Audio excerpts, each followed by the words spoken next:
दोस्तों पीएम मोदी जी देखेगा बाजार को बहुत अच्छी अपडेट देने वाले हैं। तो आप देख सकते हो यहाँ पे पीएम मोदी जी यहाँ पे पहुंच चुके हैं, 1 घंटे पहले यहाँ पे पहुंच चुके हैं। और ये सबसे बड़ी बात है, मैं आपको इसलिए बता रहा हूँ क्योंकि यहाँ पे एक कंट्री नहीं है, G20 समिट है। और G20 समिट से जो देखेगा आउटकम इंडिया के देखेगा पॉजिटिव कैटलिस्ट, और इंडिया के लिए जो FDI की जो इंफॉर्मेशंस निकल के आती हैं, जो पैक्ट साइन होते हैं, क्योंकि आपको पता है कि इंडिया जब भी ऐसे पर्टिकुलर समिट में जाता है तो कई डील करके आता है। तो ये जो डील है ये सैटरडे संडे तक देखिएगा आपको मल्टीपल तरीके से आपको देखिएगा पीएम मोदी जी की तरफ से देखने को मिलेंगी। और आपको पता है इसका अपडेट, इसका जो असर है वो स्टॉक मार्केट पे अगले हफ्ते देखने को मिलेगा।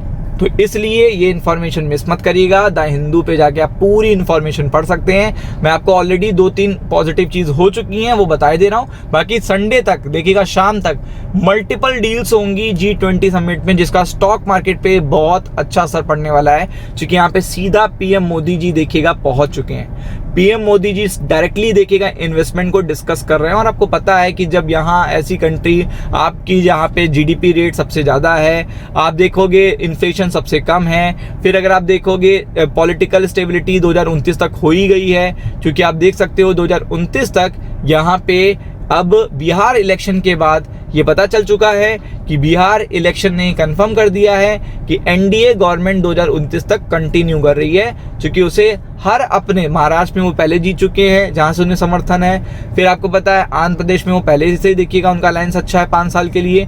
और देखिएगा यहाँ पे बिहार ही बचा हुआ था कि बिहार में अगर सरकार डगमगाती तो दिक्कत होती, बट यहाँ पे अगर आप देखोगे तो वो सारी चीजें ऑलरेडी हो चुकी हैं। तो सारे कंट्रीज जो होंगे G20 में वो जानते हैं कि 3 बड़े फैक्टर जो हैं, एक GDP ग्रोथ, CPI इन्फ्लेशन और देखिएगा पॉलिटिकल स्टेबिलिटी, एक इन्वेस्टर के लिए सबसे इंपॉर्टेंट होता है। ये तीनों चीजें लेकर देखिएगा G20 समिट में पीएम मोदी जी पहुंच चुके हैं। और इन्वेस्टमेंट देखिएगा इन इंडिया डिजिटल इकोसिस्टम में देखिएगा करने के लिए लगातार बात स्टार्ट कर दी है। साउथ अफ्रीका के based Naspers talk set to open today.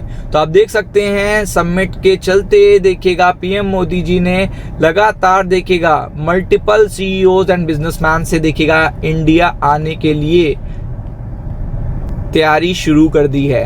तो आप देख सकते हैं मीटिंग से बहुत बड़े आउटकम आ रहे हैं। और आपको पता है ऑलरेडी डिस्कशन चल रहा है, जो स्टॉक मार्केट के लिए सबसे बड़ी इंफॉर्मेशन है, क्योंकि आपको पता है कि यहाँ पे बहुत सारी चीजें हैं जो देखिएगा इंडिया यहाँ पे रख सकता है, और जिससे इंडिया को मिलेगा ग्लोबल इन्वेस्टमेंट, ग्लोबल FDI आके देखिएगा इंडिया में इन्वेस्ट करेंगे। और बहुत सारे ट्रेड डील्स भी साइन होंगे, यहाँ पे बहुत सारे ट्रेड डील्स साइन होंगे।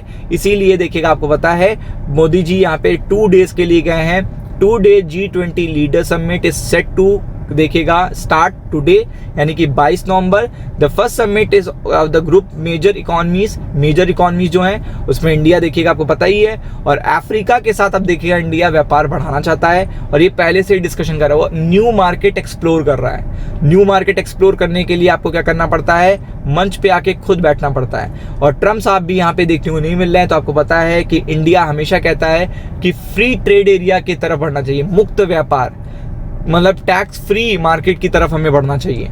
और यही यहाँ पे वो एजेंडा लेके गया है इंडिया। यहाँ पे यही एजेंडा डिस्कस करना चाहता है कि जो भी पर्टिकुलर कंट्री या कंटिनेंट्स हमारे साथ फ्री ट्रेड पैक्ट करना चाहते हैं, फ्री ट्रेड वर्क करना चाहते हैं, तो वो चीज़ देखिएगा आपको पता है हमारे लिए बहुत ही ज़्यादा स्वागत वेलकम करने वाली है।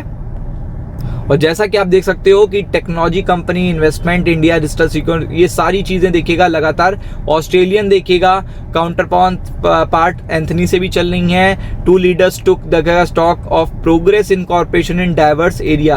आप देख सकते हैं डिफेंस, ट्रेड और डिजिटल इकोसिस्टम, इस पे बात चल रही है। AI मॉडल पे बात चल रही है। और यहाँ पे देखिएगा खुद देखिएगा क्या कह रहे हैं, UN सेक्रेटरी क्या कह रहे हैं, अर्जिंग देखिएगा to block lead to action required, now is the time for leadership vision he said. तो आपको पता है कि खुद ये कह रहे हैं कि मतलब इनके जो टैरिफ्स हैं वो उतने अच्छे नहीं हैं। तो आप देख सकते हो UN चीफ क्या कह रहे हैं G20 में, ईज ग्लोबल सफरिंग, यानी कि जो ग्लोबल सफरिंग हो रही है टैरिफ के कारण, ये बात खुद यूएन के चीफ कह रहे हैं। तो आप समझ सकते हो कि अगर G20 नेशन में इतने बड़े प्लेटफॉर्म पे यूएस खुद कह रहा है, यूएन खुद कह रहा है कि ये चीज़ देखेगा और भी ज़्यादा आप देखिएगा ईज होनी चाहिए, अब हमें विकास के लिए ध्यान देना चाहिए, तो इससे अच्छी इंफॉर्मेशन नहीं है। तो ये नेक्स्ट वीक इम्पैक्ट करेगी। संडे को भी बहुत सारे अपडेट आएंगे जिसका कलेक्टिवली इम्पैक्ट पड़ेगा स्टॉक मार्केट पे। तो be prepared for it. Ram Ram.